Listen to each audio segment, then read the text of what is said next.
I'm Jim Fisher from Greenbelt, Maryland. I was born in Kansas in 1951, and my mother was from North Carolina, my dad was from Texas, and they had met in 1946 in Columbus, Ohio, making airplanes for the World War II war effort. My dad's father was a Lutheran minister in Texas, and my dad studied for the ministry. My mother's family were also involved in the church. I think that that's something that attracted them to each other. They saw that dedication to the church as an important part of each of their lives. Although after my dad's father passed away, I don't think he ever went to church again. I think he was, that was something he was doing for his father. And he became a salesman, traveling salesman.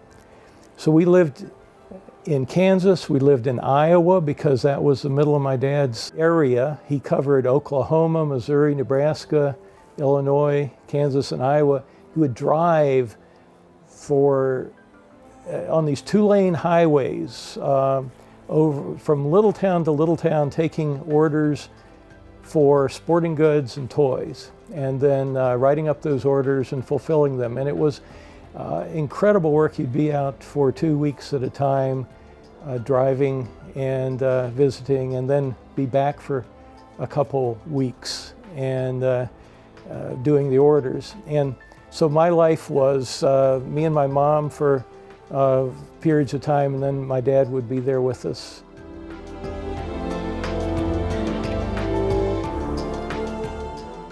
He liked to make things, and he had hired this guy to make a little harness for my Boston Bull Terrier. I had a little dog, and he wanted to hook that dog up to pull my little red wagon.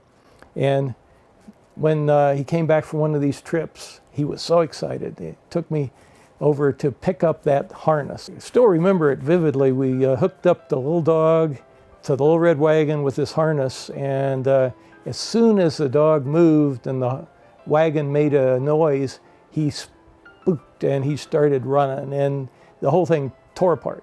It was my dad's innovation. And my mother's father was also an entrepreneur in North Carolina. And so I kind of grew up around people that like to make stuff. That affected me a lot. On Christmas Day, 1958, my father died suddenly. I mean, he had some kind of heart problem, but it wasn't that serious, it didn't seem. And it was early in the morning, and everything was out under the Christmas tree. And then when I got up that morning, he had died and been taken away in the middle of the night. That was certainly a trauma to me, but it was also that relationship that I felt with his soul, beginning at that time. I was 8 years old. It was, I'd say, the beginning of my spiritual awakening, that I felt the presence of my father. As a kid, I felt that presence was always helping me and was guiding me. It was very subtle, but it was always present, still is.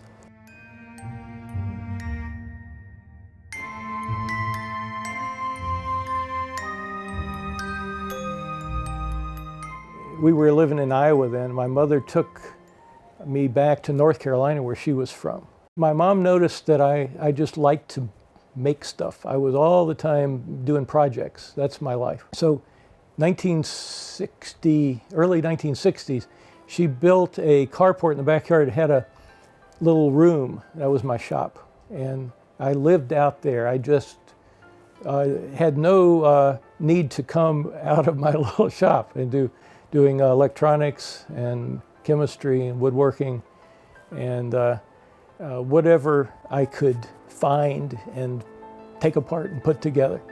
And that skill that I developed there, when I went to college and I studied electrical engineering, I basically understood a lot of what we were doing already because I'd done it out in the backyard.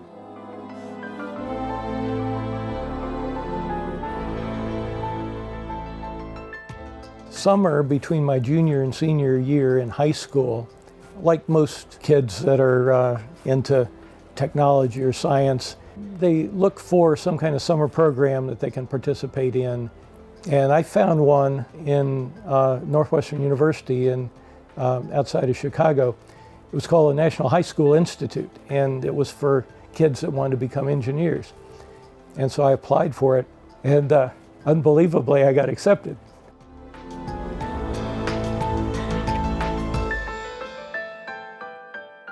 One of the aspects of that program, you'd have lectures from university professors. One of them I knew in advance was going to be J. Allen Hynek, who was a professor of astronomy at Northwestern. I took my tape recorder and I wanted to tape him. This is 1968. And the lecture was held in the observatory at Northwestern and was quite prominent in the landscape. When you looked out from the university, it caught your eye. It was so unusual in structure. And afterwards, we were sent out to walk around on the catwalk. And so these 4 pictures I took at the 4 different directions. This is north and east, west, and south, and down at Chicago, different directions. And when I was looking north, I could see this structure that's sticking out of the trees, and that was very unusual. I wondered, what is that? And that is where I found a friend the next Sunday morning, and we walked up there, and here is what we found.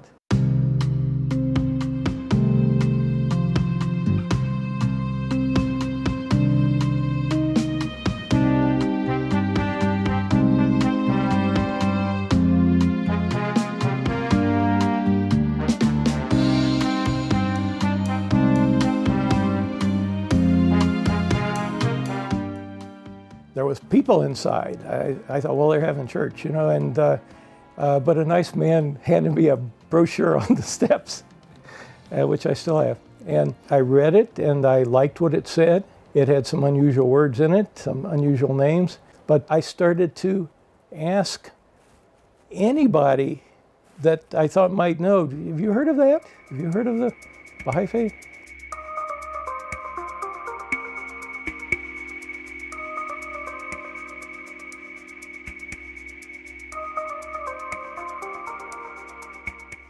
It was 1971. I had moved to Maryland. I was in the co-op program. I'd gone to NC State University in Raleigh. My co-op assignment was to come to work for NASA Goddard Space Flight Center here in Greenbelt. So I was looking for stuff to do, and I found a note on a bulletin board at the University of Maryland Student Union that said there was a World Religion Day program sponsored by the Baha'is that was in Takoma Park. And I went over to that, and I was met at the door by all of the members of the Takoma Park Baha'i community.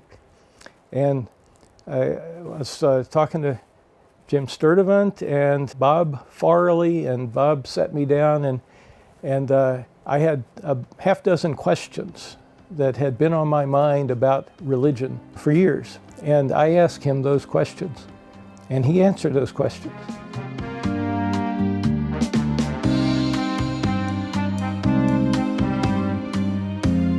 In 1968, in North Carolina, attending the Lutheran Church, and Reverend Martin Luther King is assassinated.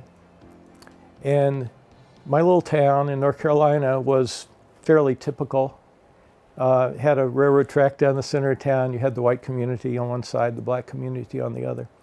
And the Lutheran church that we attended was right in the middle of town, and the mayor and the bank presidents and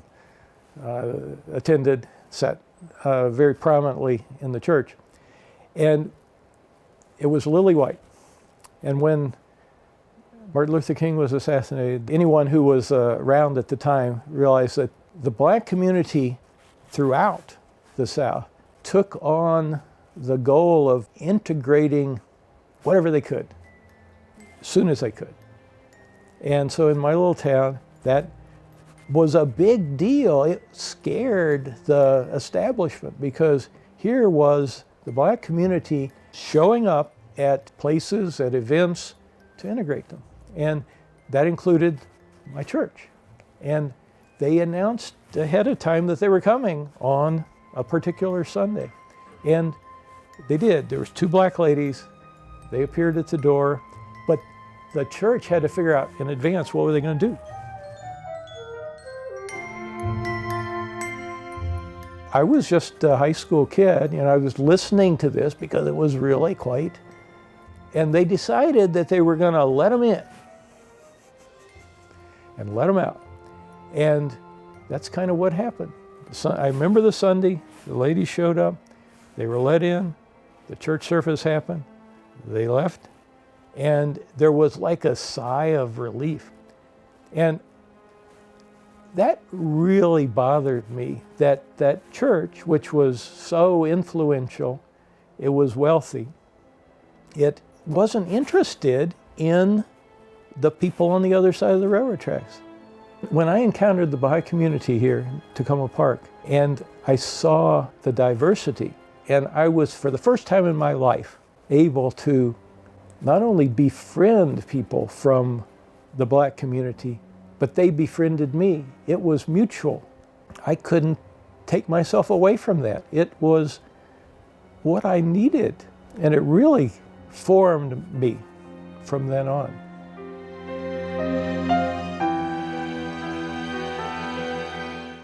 I would go to meetings of other faiths, and I would ask questions, and I would get answers. I would come to the Baha'i meetings, and I would ask the same questions, and I would get answers that were so profound. And in December of 1971, then just 3 months later, I declared my faith in Baha'u'llah.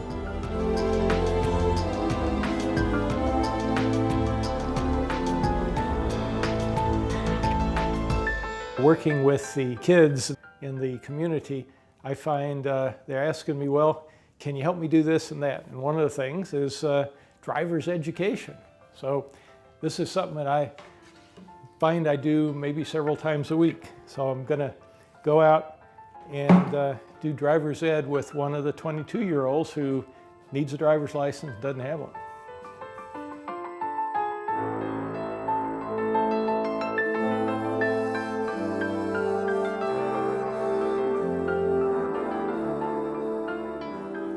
There was a Baha'i meeting that would take place in College Park every Friday, hosted by Dr. Nasir Bashir-Alahi. And he is probably still doing that fireside, and he has for 50 years, I think. But it was in College Park at that time.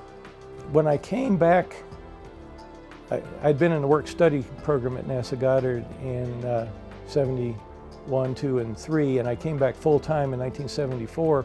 And Dr. Bashir-Alahi asked me to be the caretaker in his house where that fireside was for a month while he was traveling. And so I hosted that fireside, and I started going every Friday. It was a place where young people were, they felt right at home. And so that's where I met my wife, Pei-Lu Chu. She's from Taiwan. She had become a Baha'i in the very early 1970s. She was at the University of Maryland working on a PhD.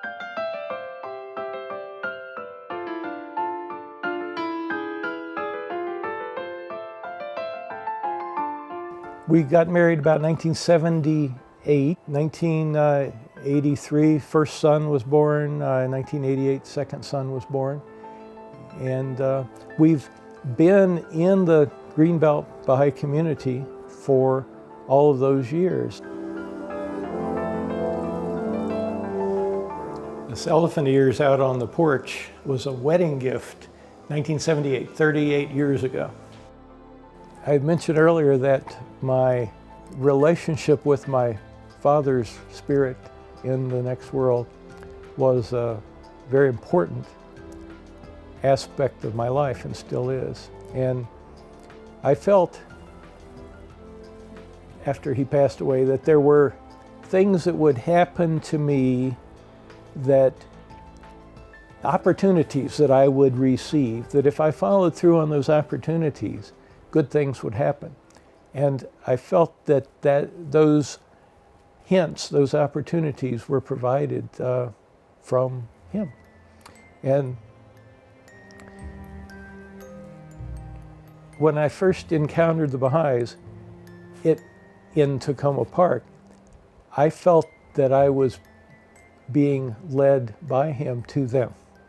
And when I embraced the faith a few months later, I felt that I had not only his permission, but his support. Went home to North Carolina and I told my mom. Her reaction was a little different. She said, "You didn't join, did you?" So she had to wrestle with that, because in a sense our family was immersed, my extended family, my cousins, I had 9 cousins, lots of aunts and uncles, all of them were involved in church membership of one way or another. And my mom said, just don't talk about it. That's kind of the way that it worked for a while. When my wife and I got married, in a Baha'i wedding, there's no minister. And so the relatives wondered about that. So my mom had to explain that it was a Baha'i wedding, and she told them that Jimmy had accepted the faith of his wife. That was kind of the way that it was understood. And after my mom passed away, my cousins asked me again, "How did that happen?" And I explained how it happened.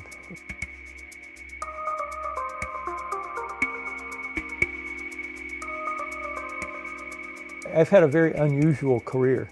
Basically, I've done one thing for 40 years. Every day has been different.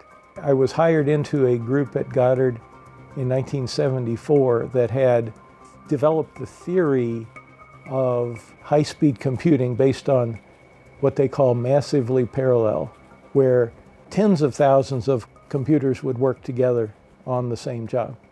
This was a time, 1971, when one computer was big and expensive, and the idea that tens of thousands would exist and work together was out of the box. And we were used to being laughed at and challenged and ignored. And 40 years later, that's what powers everything. And I've been part of that, from the laughing part through the prototypes, through the commercialization, through the bringing on of users, and through the propagation into all of the science labs in the world. See, I feel that the work that the faith is engaged in now, where we are a learning community, where we are taking the experiences of so many activities on the ground and are refining them through learning. It's the biggest research project that the world has ever seen. And I feel right at home with that.